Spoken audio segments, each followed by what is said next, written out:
நம்ம யார்கிட்டயாவது பேசிட்டு இருக்கும்போது ஒரு சுவாரஸ்யமான கதையை அவங்க சொல்ல ஆரம்பிப்பாங்க. நேத்து ராத்திரி அந்த இருட்டான ரோட்ல நான் தனியா நடந்து ம், அப்படின்னு சொல்லிட்டு திடீர்னு அமைதியாயிடுவாங்க. ஆமா. அப்போ நம்ம மனசு என்ன பாடுபடும்? அடுத்து என்ன நடந்துச்சு?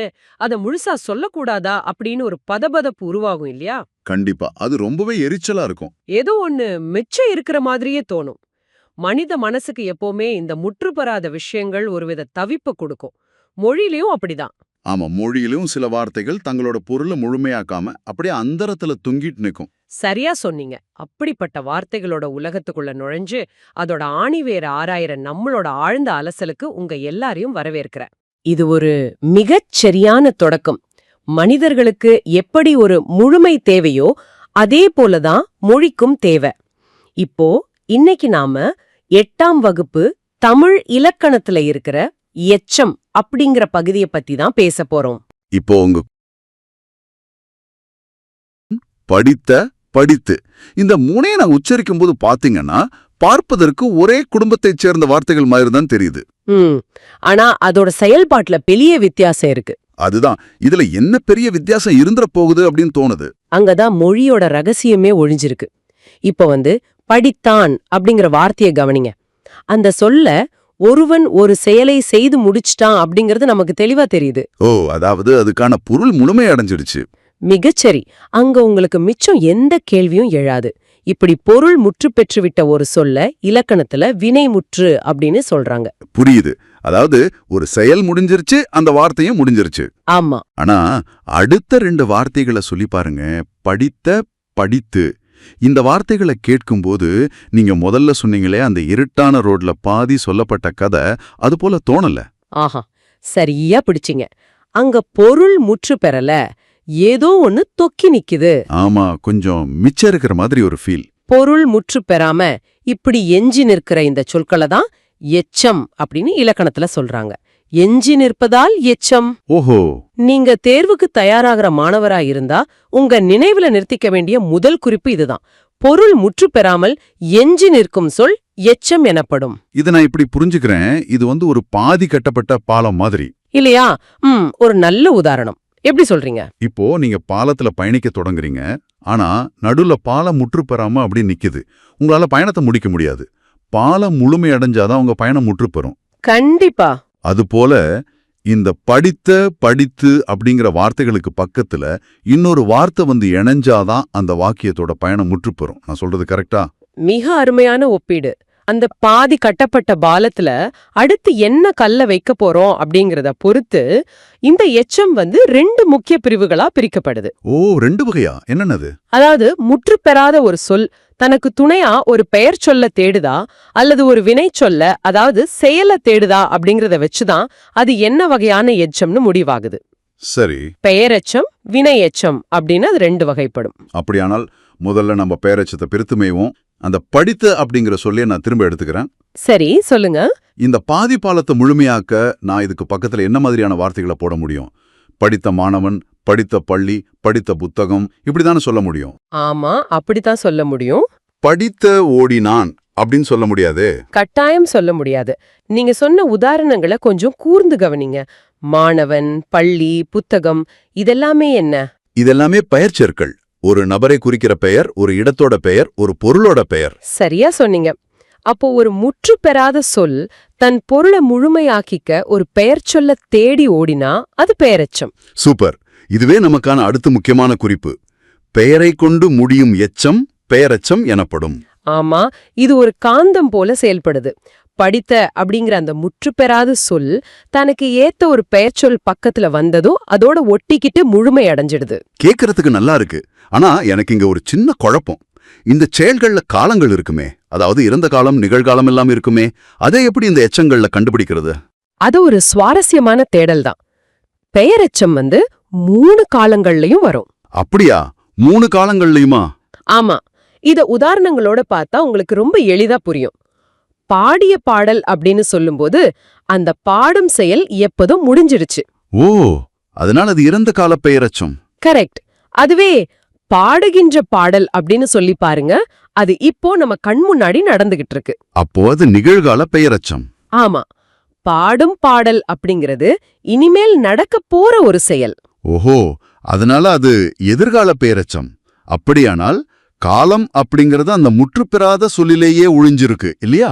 மிகச்சரி. பாடிய, பாடுகின்ற, பாடும் அப்படின்னு 3 காலங்களுக்கும் 3 வார்த்தைகள். இத புரிஞ்சுக்கிறது ரொம்ப சுலபமா தான் இருக்கு. ஆமா, இது இவ்வளவுதானா இல்ல பெயரெச்சத்துக்குள்ள வேற ஏதாவது கிளைகள் இருக்கா? மொழியோட ஆழம் அவ்ளோ சீக்கிரம் முடிஞ்சிடாதே. பெயரெச்சத்துக்குள்ள 2 முக்கிய வகைகள் இருக்கு. ஓ, உள்ளேயும் நெய்வுமிர் இருக்கா? ஆமா, ஒன்னு தெரிநிலை பெயரெச்சம், மற்றொன்று குறிப்பு பெயரெச்சம். சரி, அதென்ன தெரிநிலை? நாம இதுவரை பேசின, எழுதிய கடிதம் அல்லது பாடிய பாடல் போன்ற வார்த்தைகளை எடுத்துக்கோங்க. இதுல எழுதுதல், பாடுதல் அப்படிங்கிற செயலும் தெளிவா தெரியுது. அது இருந்த காலம் அப்படிங்கறதும் நமக்கு தெளிவா தெரியுது. இப்படி செயலியும் காலத்தையும் வெளிப்படையா தெரியற மாதிரி காட்டுற பெயரெச்சம் தான் தெரிநிலை பெயரெச்சம். எல்லாமே இதுல அப்பட்டமா தெரிஞ்சிடும். நான் ஒரு விஷயத்த ஊகிக்கிறேன். தெரிநிலை அப்படின்னா எல்லாம் வெளிப்படையா தெரியும். அப்படியானா இந்த குறிப்பு அப்படின்னா ஏதோ ஒன்ன மறைச்சு வச்சுக்கிட்டு சிக்னல் கொடுக்கற மாதிரி செயல்படுமா? உங்க ஊகம் 100க்கு 100 சரி. இதுல ரொம்ப சுவாரஸ்யமான விஷயம் என்னன்னா, சிறிய கடிதம் அப்படிங்கிற வார்த்தைய கவனிங்க. சரி, தன்மை, அதாவது ஒரு பொருளோட குணம். சரியா சொன்னீங்க. அதே போல சிறியா அப்படிங்கிற சொல்லுல ஏதாவது காலம் இருக்கா? அது நேற்றைக்கு சிறியதா, இன்றைக்கு சிறியதா அப்படின்னு அந்த ஒற்றை வார்த்தையை வச்சு நம்மால சொல்ல முடியுமா?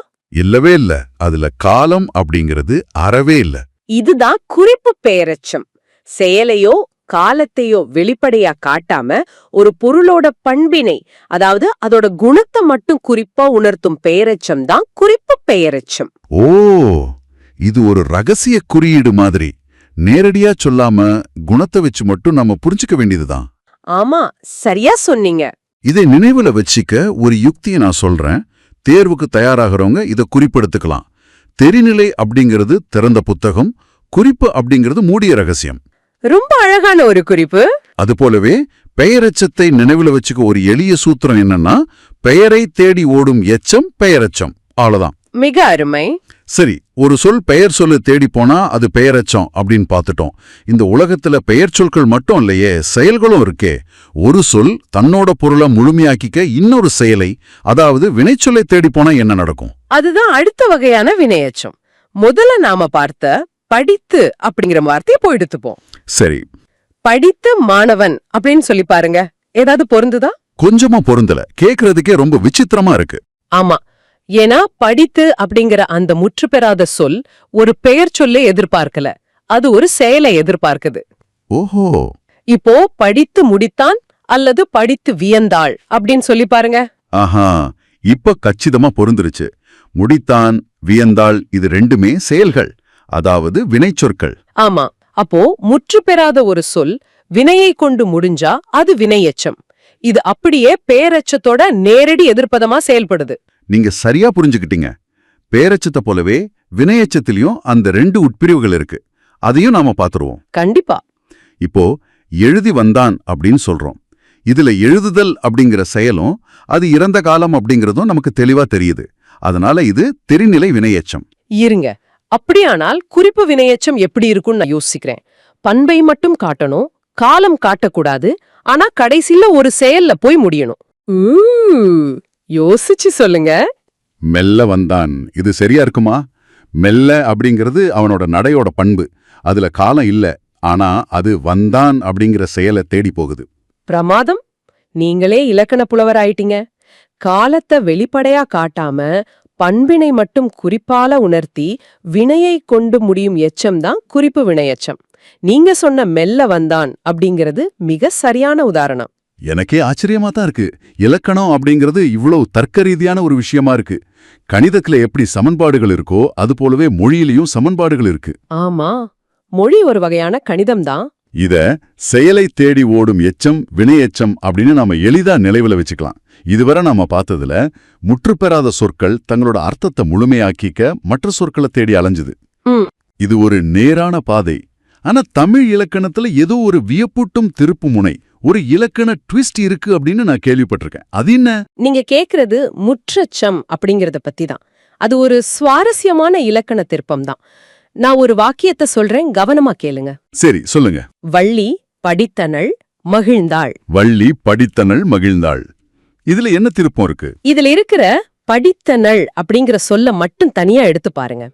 அந்த ஒரு சொல் முற்று பெறாத சொல்லா அல்லது முற்று பெற்ற சொல்லா? படித்தனள் அப்படின்னா படித்தாள் அப்படின்னு தானே அர்த்தம். அவ படித்து முடிச்சிட்டா, அது ஒரு முழுமையான வினைமுற்று வார்த்தை. அதுல எந்த குறையும் இல்லையே. அதுதான் வியப்பு. அந்த வார்த்தை தனியா பார்க்கும்போது முழுமையான வினைமுற்று தான். ஆனா அந்த வாக்கியத்துல அது எப்படி செயல்படுதுன்னு பாருங்க. வள்ளி படித்தனள் மகிழ்ந்தாள். அதாவது வள்ளி படித்து மகிழ்ந்தாள் அப்படிங்கிற பொருள் அல்லவா அது அந்தே வந்திருக்கு. ஓ, இப்ப புரியுது. வார்த்தை பாக்குறதுக்கு முழுசா இருக்கு, ஆனா வாக்கியத்தோட உள்ள அதோட வேலை ஒரு எச்சத்தோட வேலை. சரியா சொன்னீங்க. அதாவது முற்று பெறாத சொல்லோட பொருளை அது தருது. இது எப்படி இருக்குன்னா, ஒரு திரைப்படத்துல முழுமையான ஹீரோ திடீர்னு கெஸ்ட் ரோல்ல வந்து மறைவது போல இருக்கு. வார்த்தை முழுமையா இருந்தாலும் வாக்கியத்துல அது எச்சமாவே செயல்படுது. ரொம்ப சரியான ஒப்பீடு. ஒரு வினைமுற்று அப்படியே எச்சப் பொருள் தந்து மற்றொரு வினைமுற்றை கொண்டு முடிவது முற்றெச்சம் எனப்படும். ஓஹோ. இப்போ படித்தனள் அப்படிங்கிற வினைமுற்று படித்து அப்படிங்கிற வினையச்ச பொருளை தந்து மகிழ்ந்தாள் அப்படிங்கிற மற்றொரு வினைமுற்றை கொண்டு முடியுது. இது ரொம்ப வித்தியாசமா இருக்கே. இது எதுக்காக தெரியுமா? பழைய சங்க இலக்கியங்கள்லயும் செய்யுள்கள்லயும் புலவர்கள் தங்களோட கவிதை நயத்துக்காக, ஓசைக்காக இப்படிப்பட்ட சொற்களை பயன்படுத்தினாங்க. அதுவே பிற்காலத்துல ஒரு இலக்கண விதியா மாறிடுச்சு. உண்மையிலேயே இது ஒரு ஆழமான பார்வை. நம்ம மொழியோட கட்டமைப்பு எவ்வளவு நுட்பமா பின்னப்பட்டிருக்கு அப்படின்னு நினைச்சு பார்க்கும்போது ரொம்ப வியப்பா இருக்கு. ஆமா, சரி. இதுவரை நாம விதிகளை பத்தி பேசணும், வரையறைகளை பார்த்தோம். ஆனா இத கேக்குறவங்க, குறிப்பா தேர்வுக்கு செல்றவங்க, இதை எப்படி தங்கள் மனசுல பதிய வச்சுக்கிறது? அதுக்கு ஏதாவது பயிற்சி செய்யணும். அதான், இதற்காக நாம ஒரு சின்ன மனப்பயிற்சி அல்லது ஒரு வார்த்தை விளையாட்ட விளையாடினா என்ன? ஒரு தேர்வு ஒத்திகை மாதிரி. நல்ல ஐடியா. நான் சில வார்த்தைகளை சொல்றேன். அது பெயரெச்சமா, வினையெச்சமா, இல்ல முற்றெச்சமா அப்படின்னு நீங்க டக்குன்னு ஒரு வார்த்தையில சொல்லணும். இடையில நான் உங்களை கொஞ்சம் குழப்பவும் முயற்சி செய்வேன். நான் தயாரா இருக்கேன். மொழியோட விளையாடுறது எப்பவுமே உற்சாகமான ஒரு செயல் தானே. தொடங்குங்க. சரி, பொருள் முற்று பெறாமல் எஞ்சி நிற்கும் சொல் எச்சம். சூப்பர். எச்சம் எத்தனை வகைப்படும்? 2. பெயரெச்சம், வினையெச்சம். பெயரைக் கொண்டு முடியும் எச்சம். பெயரெச்சம். படித்த மாணவன், இது எவ்வகை எச்சம்? பெயரெச்சம். பெயரெச்சம் எத்தனை காலங்கள்ல வரும்? 3 காலங்கள்லயும் வரும். பாடிய பாடல், இது எக்கால பெயரெச்சம்? பாடிய அப்படின்னு முடிஞ்சதால இறந்த கால பெயரெச்சம். செயலையும் காலத்தையும் வெளிப்படையாக காட்டும் பெயரெச்சம். தெரிநிலை பெயரெச்சம். காலத்தை வெளிப்படையாக காட்டாமல் பண்பினை மட்டும் குறிப்பால் காட்டும் பெயரெச்சம். குறிப்பு பெயரெச்சம். சிறிய கடிதம், இது எவ்வகை எச்சம்? குறிப்பு பெயரெச்சம். வினையைக் கொண்டு முடியும் எச்சம். வினையெச்சம். படித்து முடித்தான், இது என்ன எச்சம்? வினையெச்சம். செயலையும் காலத்தையும் வெளிப்படையாக காட்டும் வினையெச்சம். தெரிநிலை வினையெச்சம். மெல்ல வந்தான், இதுல மெல்ல அப்படிங்கிறது எதை குறிக்குது? குறிப்பு வினையெச்சம். குறிப்பு வினையெச்சம் எதை வெளிப்படையாக காட்டாது? காலத்தை. அப்போ குறிப்பு வினையெச்சம் எதை மட்டும் குறிப்பால் உணர்த்தும்? பண்பினை. ஒரு வினைமுற்று எச்சப்பொருள் தந்து மற்றொரு வினைமுற்றை கொண்டு முடிவது முற்றெச்சம். வள்ளி படித்தனள் மகிழ்ந்தாள், இதுல உள்ள படித்தனள் அப்படிங்கிறது முற்றெச்சம். அருமை. இப்போ நான் சில வார்த்தைகளை சொல்றேன். நடந்து, இது எவ்வகை எச்சம்? இது வினையை தேடும், அதாவது நடந்து வந்தான், அதனால வினையெச்சம். பேசிய, இது என்ன எச்சம்? இது பெயரை தேடும், பேசிய மனிதன், அதனால பெயரெச்சம். ஒரு காட்டை கற்பனை செய்துக்கோங்க. அங்கே ஒரு பெரிய யானை இருக்கு. இதுல வர்ற பெரிய அப்படிங்கிற சொல் என்ன எச்சம்? குறிப்பு பெயரெச்சம். சரி, எடுத்தனன் உண்டான், இது எதற்கான சான்று? முற்றெச்சம். நல்ல பெயரெச்சமா வினையெச்சமா? இதுல நீங்க குழம்புவீங்கன்னு நினைக்கிறேன். இல்லையே, இது பெயரெச்சம். நல்ல பையன் அப்படின்னு தான் வரும். படுத்து, இது பேரெச்சமா வினையெச்சமா? வினையெச்சம். படுத்து உறங்கினான். பாய்ந்து, வினையெச்சம். வீழ்ந்த, பெயரெச்சம். வீழ்ந்த மரம். கடந்து, வினையெச்சம். மாட்டிய, பெயரெச்சம். பிடித்து, வினையெச்சம். பிடித்து இழுத்தான். அழைத்த, பெயரெச்சம். பார்த்த. பெயரெச்சம். பார்த்த சிறுவன். நீங்க அத்தனை கேள்விகளுக்கும் அசராம விடையளிச்சிட்டீங்க. இதுல ஒரு ஷார்ட்கட் இருக்குன்னு நான் நினைக்கிறேன். வார்த்தையோட கடைசி எழுத்து ஊ அல்லது ஈ ஓசையில முடிஞ்சா, உதாரணமா படித்து, பார்த்து, ஓடி அப்படின்னு வந்தா அது பெரும்பாலும் வினையெச்சமா இருக்கும். அதுவே ஆ ஓசையில முடிஞ்சா, அதாவது படித்த, பார்த்த, ஓடிய அப்படின்னு வந்தா அது பெயரெச்சமா இருக்கும். இது சரியா? இது மாணவர்களுக்கு ஒரு மிகச்சிறந்த நினைவாற்றல் சூத்திரம். 100% இந்த விதி சரியா வேலை செய்யும். ஆ விகுதி வந்தா பெயரெச்சம், ஊ ஈ விகுதி வந்தா வினையெச்சம். பிரமாதம். தேர்வுக்கு தயாராகிற மாணவர்களுக்கான முழுமையான கையேடு இப்போ தயாராயிடுச்சு அப்படின்னு நம்புறேன். கண்டிப்பா.